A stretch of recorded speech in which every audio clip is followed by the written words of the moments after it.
Genesis is on tour. That Genesis. And they have had just a hell of a run with bad luck. I love me some Phil Collins. It was weird. I was in the shower the other night, and I was listening to YouTube or something, and I listened to a tune, and then I didn't put it on a particular playlist, and so it went into Take Me Home from Phil Collins, the song Phil Collins. It was fantastic. It was done from like 2006. It was some concert that was obviously produced. It wasn't some person with an iPhone. It's incredible. It was like a 7-minute version of the song, and I stayed in the shower for like an extra 15 minutes just to listen to it 3 times. And I was having a good time in there. And I was like, wow. And that was, again, 15 years ago. 2006 doesn't feel like 15 years ago, but it was 15 years ago. And Phil Collins was on fire. I mean, it sounded fantastic. So last night in Birmingham, England, the Last Domino ? Tour started. And Genesis is back. They have not played together in 14 years. Which is hard to believe. They haven't been on stage together for 14 years. Tony Banks, Michael Rutherford, and, of course, Phil himself. And they haven't rehearsed in 14 years. Phil was asked after the show how they pulled the show off, and I'll tell you what the reviews are in just a second. He said, I can't rehearse at home. I can't sing because I'm so uncomfortable. He's gone through a multitude of all kinds of not only personal but physical injury. He's got neck and back issues, the way he used to sit when he played the drums. The last time he played drums, he had to duct tape the sticks to his hands. He said, I can't even hold the sticks right anymore. So his son, who is in his 20s and is starting his illustrious drumming career, at about the same time Phil Collins started drumming for Genesis, is in the band, and he's fantastic. He's like Wolfgang to Van Halen to Phil's son to Phil. And I watched a couple of clips, and if you go to TonyCurryRadio.net, you can go to our website, and there's a bunch of different videos of the songs that they played last night, because I was, in a freakish kind of way, I was like, and I'm all about these old rock and rollers still on the road, man. Go for it. If you can do it and people go see you, that's great. They sold out. They're doing 3 shows in Birmingham, and they're all sold out. And they did play some really funky things, by the way, last night, some songs I wasn't even aware they did live. But Phil was in a chair. It looked like a wheelchair the entire show, which is I'm okay with. When I saw B.B. King and he was like 92 years old, whatever, as long as he can get it. And everything was like an octave lower, which was also kind of cool because we want to sing along with the Genesis songs. By the way, the version of Turn It On Again was fantastic. And so I'm watching it, and it's kind of like, it was just not creepy, but kind of freakish. And I kind of, when I first saw the first video, I kind of closed my eyes. I was like, oh, God, please make it sound good. Because Phil Collins can still sing. And I love Phil Collins. I mean, the guy's career is unbelievable. And the way they evolved with music and everything from the Land of Confusion and the recent stuff and the Mamas and the Turn On Agains and the Follow You, Follow Me. I mean, we go on. It's lasted forever. And so I'm like, one last shot.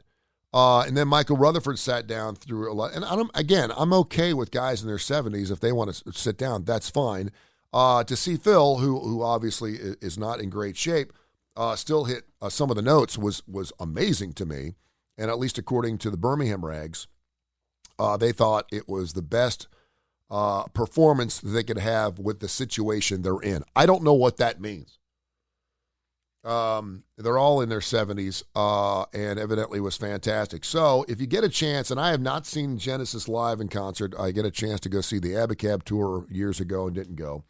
They're going to be playing the United Center coming up on November 15th, 16th. They're playing in Washington, D.C. They're playing the Spectrum Center in Charlotte, North Carolina, November 20th. And again, you can go to TonyCurryRadio.net and get all these tour dates. And then they're going to Toronto. They're playing in Buffalo. They're playing Little Caesars Arena in Detroit. They're playing Cleveland, Ohio at the Rocket Mortgage Fieldhouse, Philadelphia, New York, Columbus, Ohio. And I'm trying to find some dates in the South, and it's not happening. But they are playing at the Birmingham Arena there again the 22nd, which is tomorrow. And they're playing Manchester, they're playing in Leeds, they're playing in Newcastle and Liverpool. So they're getting Glasgow. They're getting after it. So if you want to go check it out, go to TonyCurryRadio.net, TonyCurryRadio.net. I'll post the story on our social media platforms here, and they give you a chance to be checking out Genesis. They're back. Eric Clapton is also back in the road, and he did something at the Smoothie King Arena down in New Orleans last night. He's a flippin' liar is what he is. If you were watching on Facebook Live yesterday, the phone was blowing up. We were talking about Hulk, who is a soccer player for Shanghai something or other. I don't know. I don't really get into soccer a whole lot. Anyway, but he's evidently really good.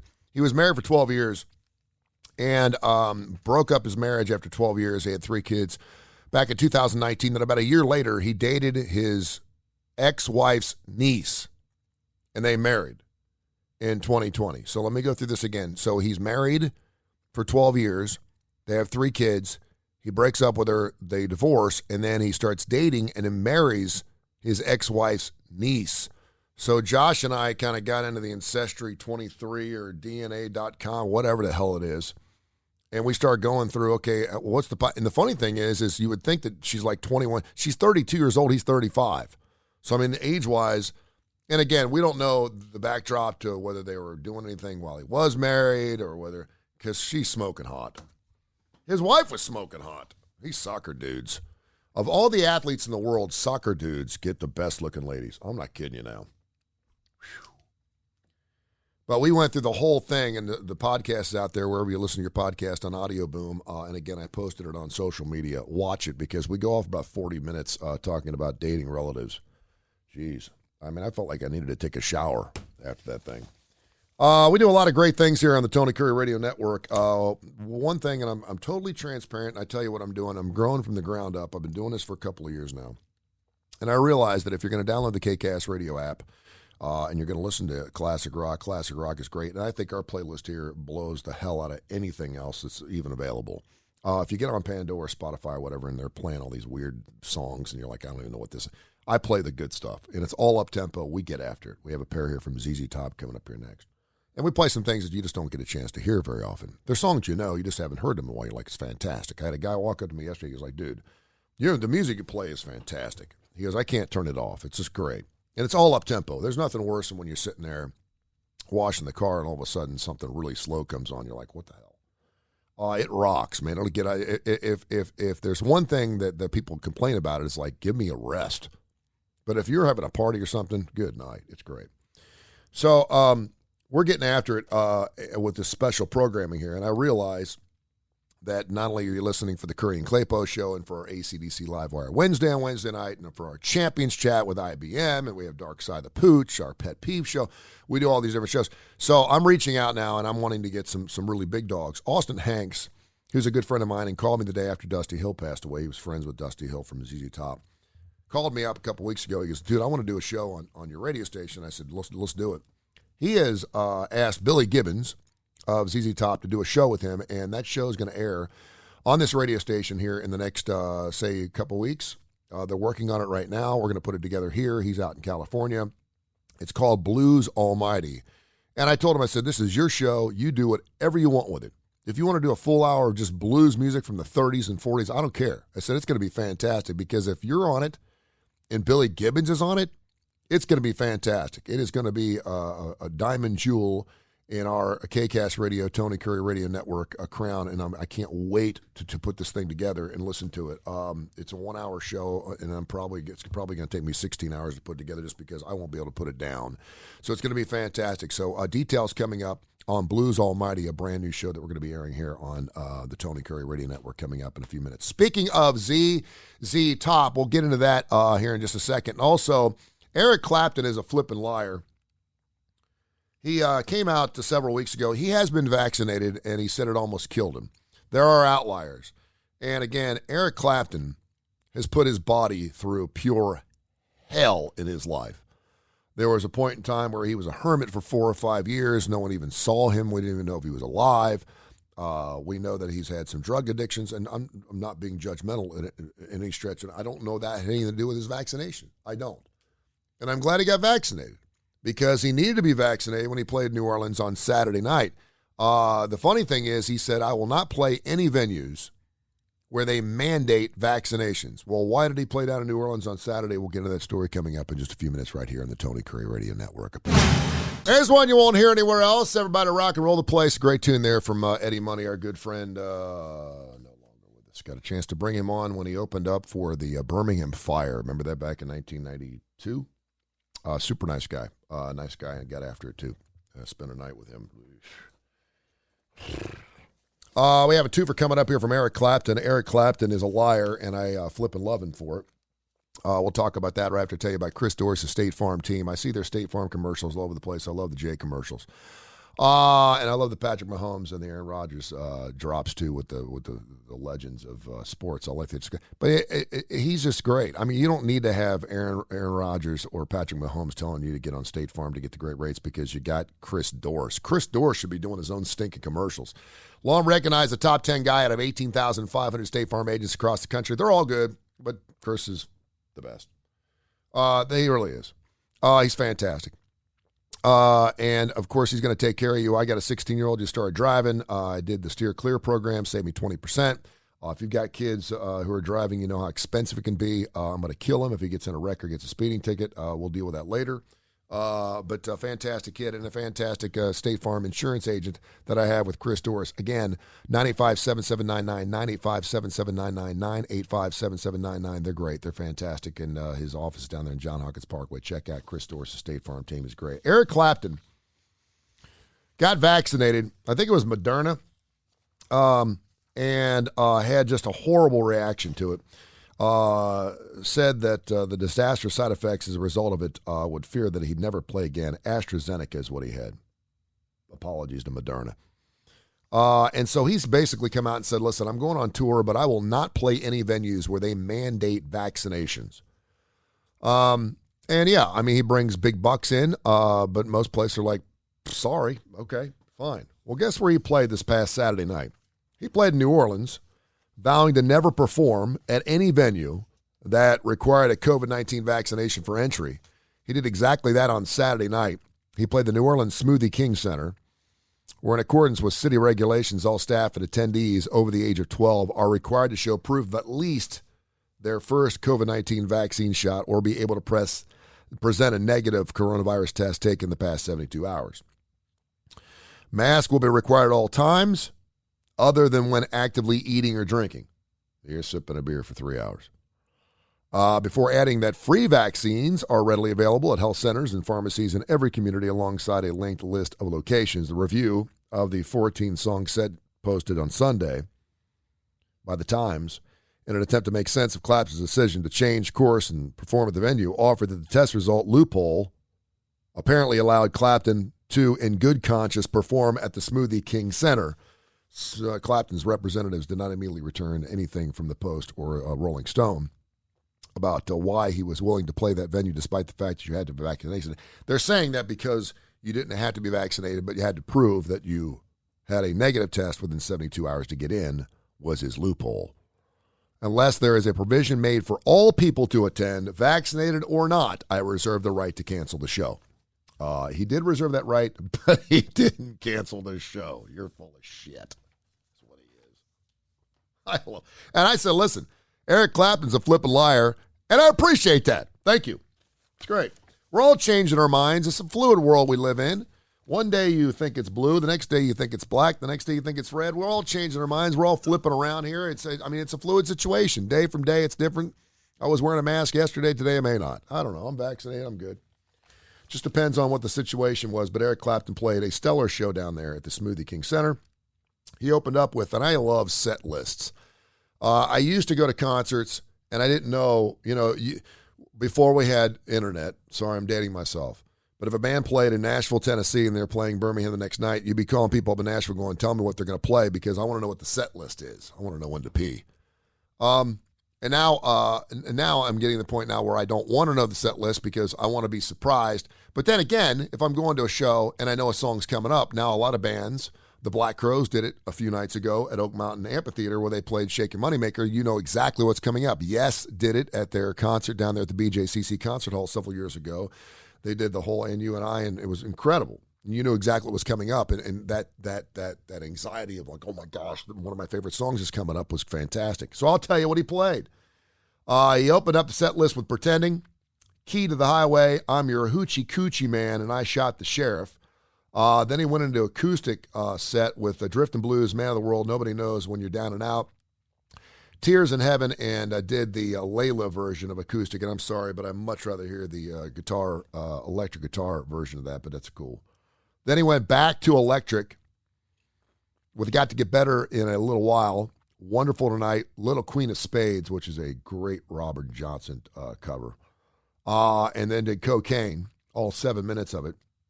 And then as an encore came out, and I would have thought that Cocaine would have been the last tune, but came out and played Joe Cocker's cover of High Time We Went with Jimmy Vaughn. I mean, how good is that? And Paul Carrick on lead vocals. Good night. Hello. I love that. So Eric Clapton, you're a liar, but we appreciate that. I'm good. And as long as you want to use your loophole, if he reserves the right to cancel, but he's not using that right, I'm all about it. You know, as a parent, there's these stories that come. I go through like 16 or 17 different pubs and look at different things to figure out what we're going to talk about here on the Kurre and Klapow show. And Dr. Josh is off today. He's fixing to take his kid to Oxford, the University of Oxford, not Mississippi, the other Oxford in Birmingham. Kid's smart. When you put two psychologists together and they procreate, you're pretty good. You put a disc jockey with somebody, you don't know what the hell you're going to get. But when you get two psychologists and they mate, you're probably going to have a kid going to Oxford. And I congratulate him, and I hope he spends a wonderful week with both of his kids. I know how proud and wonderful his kids are.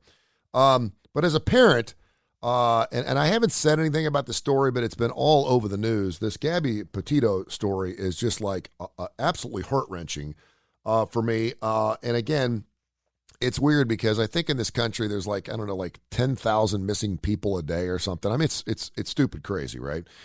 And then we get latched on to one of these stories, and it just starts growing legs, and it just becomes the top headliner and everything we're watching. And I'm just thinking to myself, if that was my daughter or if that was my son, how I would feel about this situation. Of course, we're all trying to play detective right now. Probably should call Jeff Amick. But the story is just absolutely heart-wrenching. I feel for these parents. I feel for the parents of the boy too. And it just goes to show that you just don't know what in the world. She wasn't really a wanderer. It sounded like she was a person who liked to just go and explore different things. And she just looks like she was just a really nice, wonderful, big-hearted type of individual. And he did too. I don't know his past. I don't know. And of course, everyone's digging now. So we're going to learn all kinds of things about both of them. And of course, he's been missing for a while. So I read the story where now the Alabama state troopers, I got a friend of mine who's a state trooper down near Montgomery. They're freaking out because they're saying that he's been spotted somewhere in the state of Alabama. And obviously, he is a person of interest, but he's not been charged with anything. Well, that doesn't really mean a whole lot. That's just a way to coax him out because he's going down for something because the dude's running. He can't say, I didn't know what was going on. And the text about no service in Yosemite does not work because I've tried to use that on my ex-wife. It doesn't work. Now, if you know you're heading somewhere, we used to do it when we were in Las Vegas. Now, you couldn't use cell phones in a Las Vegas casino, and that was the truth. And, you know, if I got at a blackjack table for like 24 straight hours, I wasn't getting on my phone. And I know a lot of hunters. There's a lot of hunters here in the state. These 5G folks ain't doing us any favors. The new iPhone, by the way, is going to have satellite capability, so even when you don't have cell phone service, she'll be able to find you. Just let you know. Unless you have it turned off or something. So when you say no service in Yosemite, I'm like, wait a minute. Then how the hell are you texting me? How are you telling me that you're in Yosemite and you don't have service? Now you're like, well, maybe she said it before, and I doubt it. So some really cryptic, weird stuff, and just really unfortunate. And as a parent, I feel for these parents. I don't know how well she knew this particular guy. Don't know their situation. And again, the pictures that they posted on social media, they looked like they were getting along. I understand there was a fight, and they called 911, and obviously that wasn't a good thing. Maybe she was stuck. She couldn't get away. But we're hoping and praying that they find this guy. And not to be prejudgmental, but it certainly looks like he's guilty as hell. And hopefully we can find out what the deal is, but maybe he's probably getting in contact with lawyers to find out what the next step is for him, because it sounds like he's done something wrong. Or he's trying to come up with some type of story. But the fact they found her body, presumably, should speak volumes to exactly how she passed and what exactly happened. But as a parent, my thoughts and prayers go out to everybody that was involved in that story. It's just super sad. So I don't really have anything else to say and an angle on it, but I can just say as a parent, and I have a daughter, that would be tough. That'd be tough. Super tough. If any dude, I'll just tell you right now, if any dude is asking my 21, 22, 23-year-old daughter to hop in a panel van and go out west, it ain't happening. I don't care if she's 50. Hey, Dad. Yeah. Thinking about going in a panel van out to the west, maybe to Yosemite with some dude I just met a couple months ago. Do you mind if I go? You're 50. I think you're good. You stay home and play bingo with your dad. I think we're going to be fine, all right? We were talking about dating relatives. And when I say relative, I mean relative to what I'm talking about when it comes to families. Because I would consider a niece a relative, or a nephew if it was a female, or if it was a male. So this Hulk guy who used to play for Shanghai, China Shanghai, he's a soccer player, and he just goes by the name Hulk. What's his last name? Parabai or Parabu or Parabia, whatever. Anyway, he was married for 12 years, got a divorce, had 3 children, and then hooked up with her niece, his ex-wife's niece, who, by the way, is about the same age as his wife. So I guess he got married when he was like 23. She was like 22. And then the niece, because it was her brother's daughter, he got married before she did. And so when I see a dude marrying the niece of his ex-wife, the first thing I'm thinking is, what is she, like 12? She was 32 and he's 35. So I'm like, okay, well, that's off the table. Well, I'm good there. And then I'm thinking, okay, this is just a weird paradigm issue, because you're obviously, you want to know, okay, if you've been around my niece for a period of time, was there anything going on before we got divorced? And we don't know if that happened or not. They're having a baby. It's his 4th baby, and so he posted it on his Instagram. He's got like 8 trillion followers. And so we got into this talk. So if you want to hear this talk, it's great. I felt like a pretzel after we got done discussing the entire situation. Go to wherever you listen to your podcast, the podcast network. We're on Audio Boom, and it's available everywhere. It's Spotify and iHeart and blah, blah, blah, blah. But check out the Audio Boom. And I also posted it at Tony Kurre Radio, at Tony Kurre Radio on Instagram, KCast Radio on Facebook, and of course on my Twitter account at Tony Kurre Radio. And it was hilarious, because we're sitting there kind of looking at each other going, wait a minute, this is not a Jerry Lee Lewis thing, right? Because there's not blood there.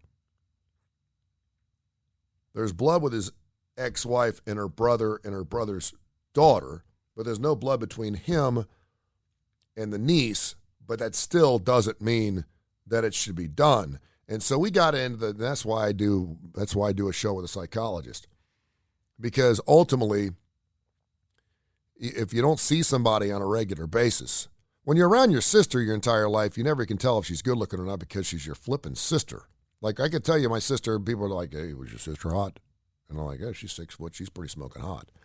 My sister is hot. I've been told she's hot, but I can't look at her that way. Even when we were playing Barbie dolls and stuff. I did that till I was like 18. I could never look at it that way. So I don't know how I'd look at a relative who maybe I don't see very often. And so then we got into the story about how I traveled out to L.A. to see my aunt and uncle's family, and they had a daughter who was 16 at the time too. And I mean, to tell you now, I set eyes on her, I was like, holy crap. I was 16 years old, and I was like, and no one told me, hey, you can't do anything with your cousin.